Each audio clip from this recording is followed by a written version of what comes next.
hingga kini masih terus mendalami kasus daur ulang alat tes swab antigen yang terjadi di layanan tes COVID Bandara Kuala Namu. Polisi menyebut tidak menutup kemungkinan jumlah tersangka akan bertambah lebih dari 5 orang. Pasalnya praktik penggunaan daur ulang alat tes antigen bekas sudah dilakukan para pelaku sejak Desember 2020.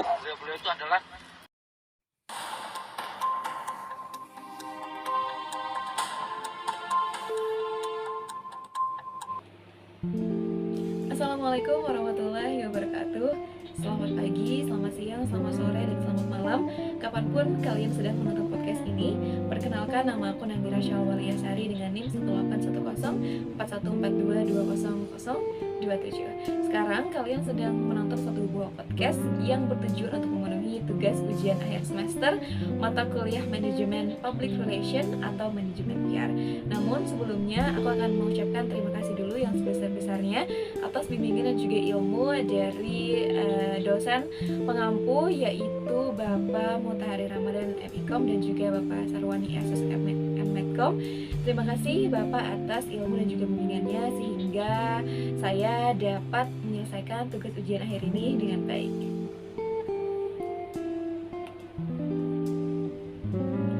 Di awal video ini, kalian pasti sudah mendengar dan juga menonton tentang apa yang akan menjadi topik dalam podcast ini, yaitu kasus alat tes antigen bekas atau daur ulang yang ditemukan di Indonesia, tepatnya di Medan, Sumatera Utara, di Bandara Kuala Namu.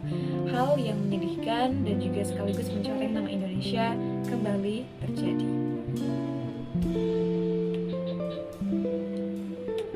Menurut Kepala Bidang Pengembangan dan juga dokter dari Perhimpunan Ahli Epidemiologi Indonesia, yaitu Ibu Mas Darlina, menjelaskan bahwa alat tes swab sendiri harus dipergunakan hanya satu kali atau satu kali pakai saja. Karena apabila digunakan lebih dari satu kali, maka akan terjadi manipulasi data dan juga tentunya menambah daftar panjang rentetan kasus permasalahan COVID-19 di Indonesia.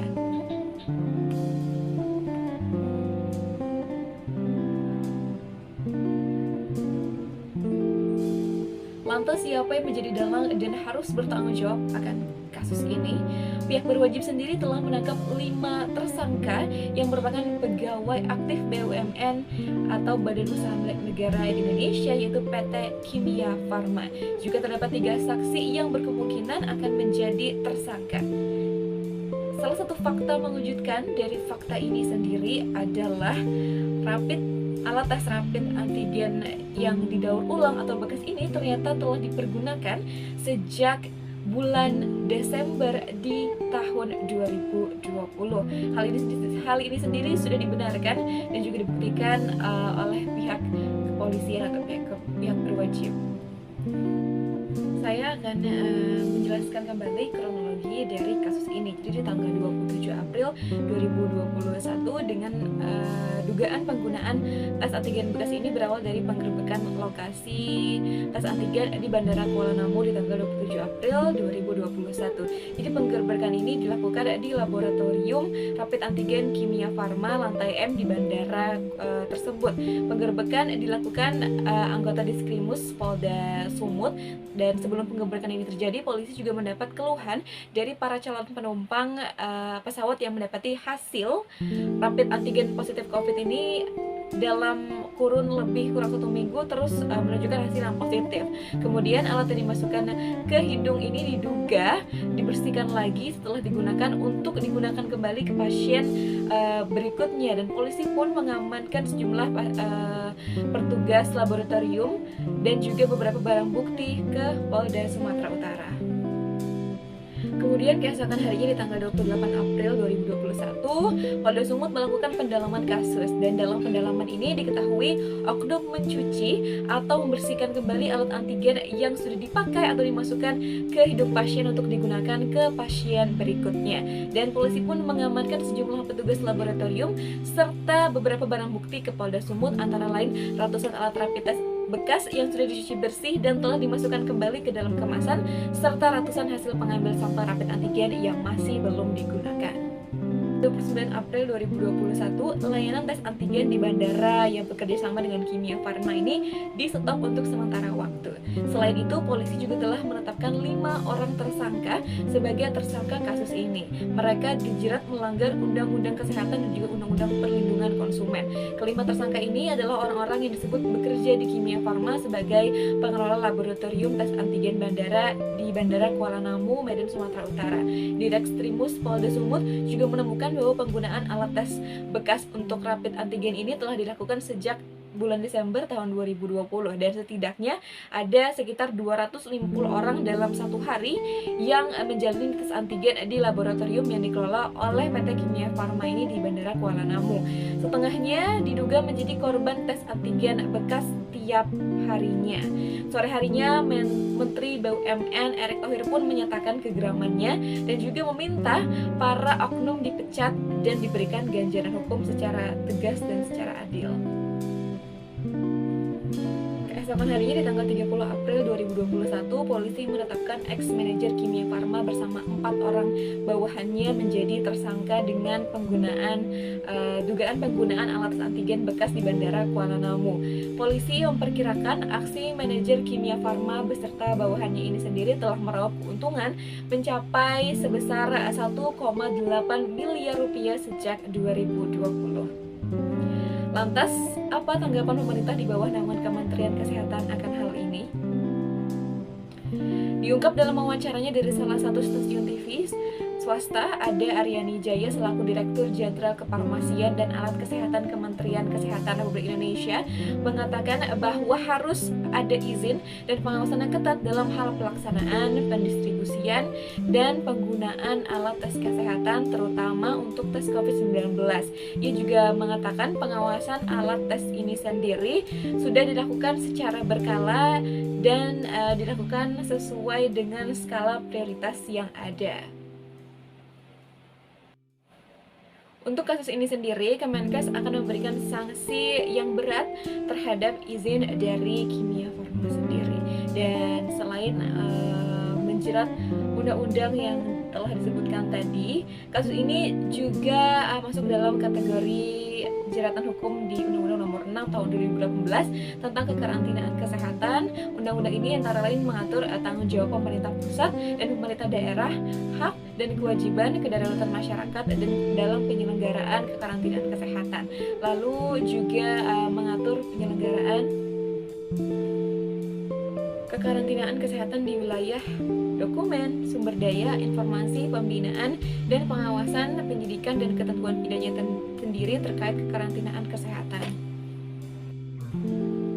Nah, sekarang kita akan memasuki salah satu contoh teori yang dapat kita ambil atau relate pengaplikasiannya dalam teori komunikasi. Dan teori komunikasi yang saya ambil adalah teori komunikasi standpoint. Jadi teori ini sendiri menilai bahwa pengalaman dan pengetahuan yang dimiliki individu sebagian besar dibentuk oleh kelompok sosial di mana mereka cenderung aktif berkomunikasi. Teori ini ditemukan oleh Wood G.T. tahun 1982 dalam West R. and Turner LH. Melalui pendapat ini juga dapat terlihat kerangka tentang sistematika pengaruh kekuatan untuk pembentuk identitas.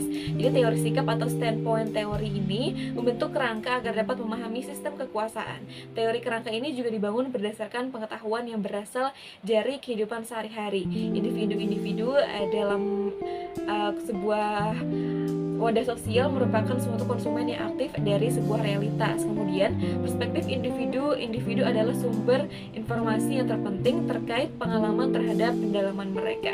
Bahkan teori ini juga mengakui bahwa pengalaman, pengetahuan, dan perilaku komunikasi individu sebagian besar terbentuk oleh kelompok sosial di mana individu tersebut berpartisipasi.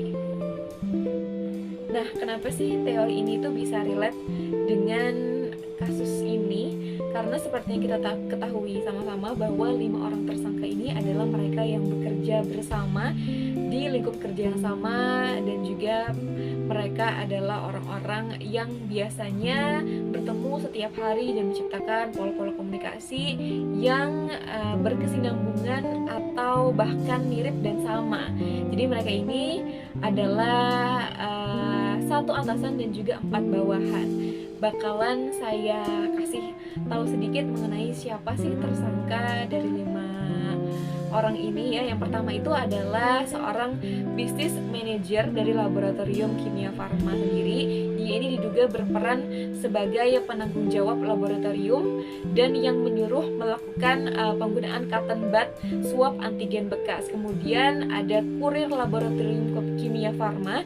Dia ini diduga berperan sebagai pengangkut cotton bud swab antigen bekas dari Kuala Namu ke lab kimia farma dan membawa cotton bud swab antigen bekas yang sudah diolah dan dikemas ulang dari lab kimia farma kembali ke Bandara Kuala Namu. Kemudian tersangka selanjutnya ada seorang yang bekerja kembali di laboratorium kimia farma. Dia ini diduga berperan melakukan mendaur ulang alat cotton bud swab antigen bekas menjadi seolah-olah baru. Kemudian ada lagi pekerja di bagian admin lab kimia farma Jalan Kartini Medan, dan dia ini diduga berperan yang melaporkan hasil swab ke pusat. Dan yang terakhir adalah pekerja bagian admin juga yang berperan sebagai admin hasil swab tes antigen di posko pelayanan pemeriksaan COVID-19 kimia farma Bandara Kuala Namu. Kelimanya ini dijerat pasal 98 ayat 3 pasal 19 Undang-Undang Nomor 36 tahun 2009 tentang kesehatan dan atau pasal 8 huruf B, D dan E pasal 62 ayat 1 Undang-Undang Nomor 8 tahun 1999 tentang perlindungan konsumen.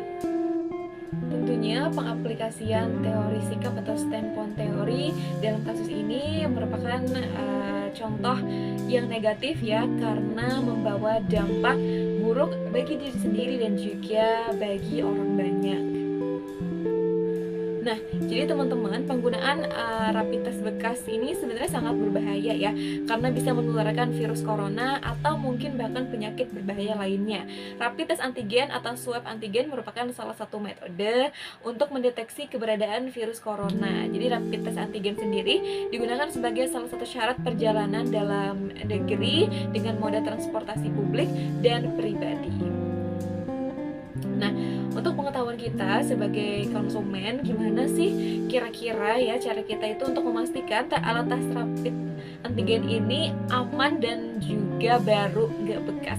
Jadi yang pertama adalah alat tes rapid antigen sendiri terdiri dari 2 bagian, yaitu yang pertama cangkang dan juga dakron. Jadi cangkang sendiri adalah alat berwarna putih yang nantinya akan memunculkan garis 1 atau 2 atau reaktif atau non reaktif, dan dakron adalah alat yang digunakan untuk mengambil swab. Nah, yang kedua adalah alat tes yang baru dikemas dalam plastik disposable ya. Jadi alat tes ini harus kita lihat itu berada dalam plastik disposable atau plastik khusus sekali pakai yang baru dibuka apabila akan digunakan. Selanjutnya, peserta tes ini perlu memperhatikan setiap alat yang digunakan sejak awal. Jadi peserta tes harus memastikan keberadaan alat ini berada dalam kondisi yang baik serta jelas terlihat. Dan yang terakhir adalah seluruh petugas laboratorium diminta untuk mengkampanyekan dan menjelaskan kepada masyarakat terkait pemakaian rapid test antigen. Dan inilah akhir dari podcast ini. Semoga kasus ini dapat ditindaklanjuti dengan adil dan juga sebenar-benarnya, serta tidak pernah terulang lagi pada waktu kapanpun. Semoga podcast ini juga bisa bermanfaat buat kalian yang sudah menonton. Saya Namira Syawaliyasari mengucapkan terima kasih. Wassalamualaikum warahmatullahi wabarakatuh.